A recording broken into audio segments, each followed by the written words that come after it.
El servicio militar en Bolivia sigue siendo obligatorio, y es por esa razón que un muchacho que en los próximos meses solo sería conocido por su apellido, Quispe, es que decidió enlistarse en la Armada Boliviana. Quispe fue destinado a la base militar del Estrecho de Tiquina, allá en el lago Titicaca, donde comenzó su entrenamiento sin mayor novedad.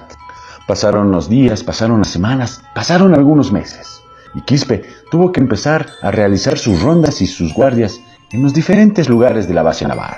Esas guardias siempre se las realizaba de a dos personas, o como se dice en la jerga militar, de ayuntas, pues nunca debe haber un soldado realizando labores en solitario. Una madrugada, Quispe y su yunta fueron enviados a realizar la guardia a la parte de atrás de la base naval, allá donde hay un pequeño bosquecillo, a unos metros del lago Titicaca. Tal vez era el frío, o las largas horas que tenían que pasar en ese lugar, pero a Quispe le dieron ganas de orinar. Así es que le dijo a su compañero que volvería en un minuto, mientras que su yunta, dándole la espalda, estaba contemplando ese maravilloso paisaje que reflejaba una enorme luna sobre las aguas del lago. De pronto, ese espectacular momento quedó opacado por un horrible grito. Era Quispe, que estaba a la altura del piso, aún con los pantalones abiertos, y gritando que lo dejen tranquilo, que no quería ir con él, que no lo moleste. Obviamente el yunta apuntó su arma y, ayudándose con su linterna, trató de identificar a quién estaba gritando Quispe, pero entre los matorrales, los árboles y las hierbas no veía nada. Quispe fue llevado a Sanidad, donde tuvieron que esperar a que se tranquilice para que les cuente qué es lo que había sucedido.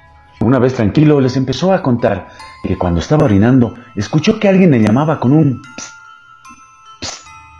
Cuando levantó la mirada, vio un pequeño hombrecito, de rostro envejecido, que se empezó a acercar de forma intimidante, como queriéndoselo llevar a alguna parte. ¿Quién sabe para qué, por qué o a dónde? Después de algunas horas en Sanidad, Quispe fue enviado de nuevo con la tropa.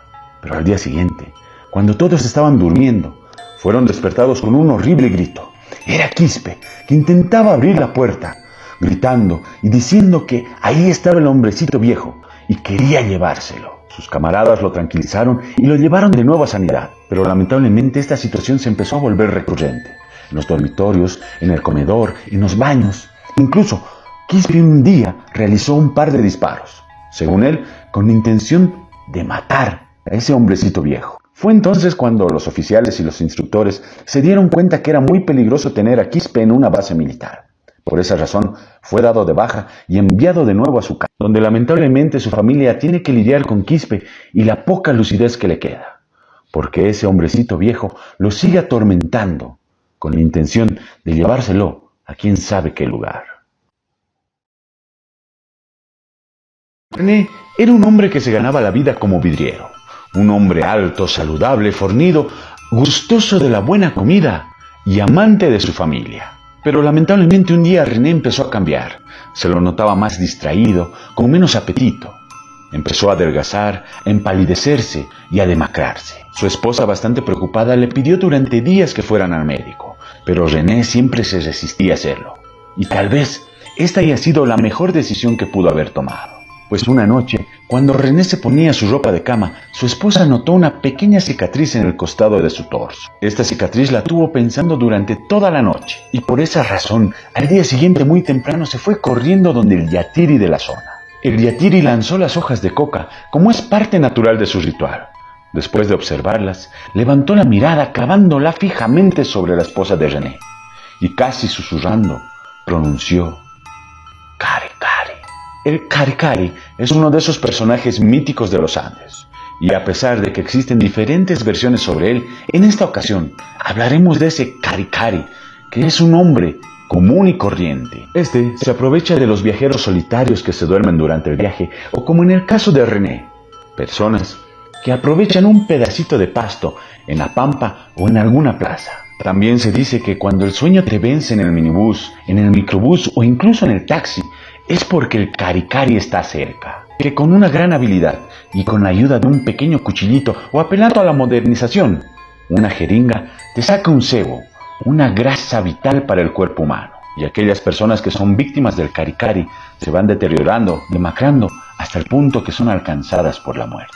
El yatiri inmediatamente le dijo a la esposa de René que su marido no se podía enterar que había sido atacado por el Cari-Cari, porque de ser así, el tratamiento sería completamente ineficaz. Tampoco deberían llevarlo con un médico, porque al ver sus síntomas lo más seguro es que éste le ponga un suero, el cual sería una sentencia de muerte.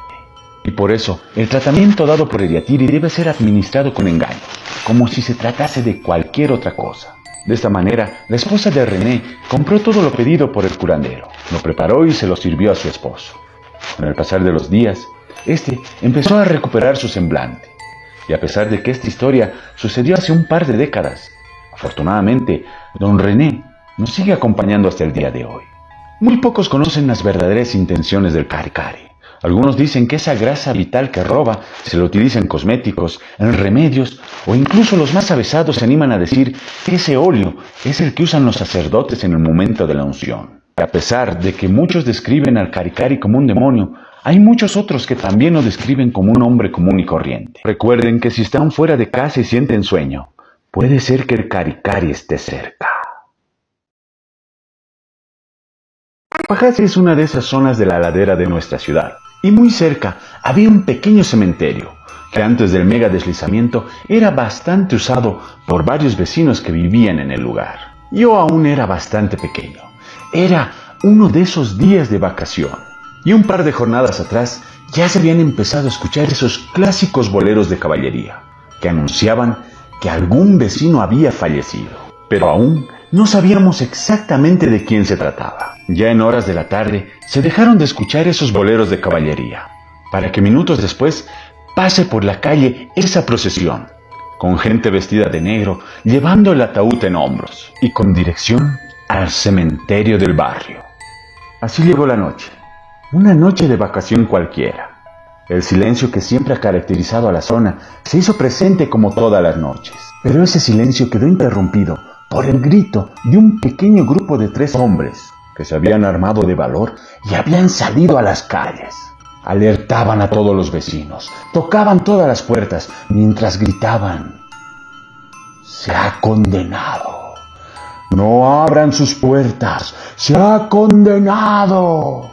Y pasaban corriendo, tocando todas las puertas, hasta que poco a poco su grito se iba perdiendo en las calles del horizonte.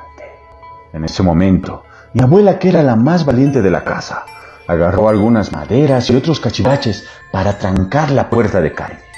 El silencio había vuelto a la calle, pero esta vez era un silencio que traía tensión y nerviosismo. Pasaron los minutos, quizás algunas horas, hasta que de un momento a otro, ese silencio fue interrumpido nuevamente. «Tomasa, Tomasa». Palabras que eran acompañadas con un ruido, como si algo se estuviese arrastrando por el piso. Obviamente no pudimos ver quién era el que emitía esos lamentos, pero era fácil intuir que se trataba de aquel que dijeron que se había condenado. Así tuvimos que esperar a que amanezca para dejar de escuchar esos quejidos, que poco a poco se fueron perdiendo en la dirección que estaba el cementerio. Al día siguiente, mi madre me pidió que la acompañe a comprar pan a la tienda de la esquina. Esas tiendas que conocen los chismes de todo el barrio. Y fue donde nos enteramos qué es lo que había sucedido. Tomasa era una mujer que había sido infiel a su esposo con su propio compadre. Compadre que días antes había perdido la vida en manos de ese hombre engañado. Pues se dice que aquellos que sean infieles con sus compadres condenarán su alma.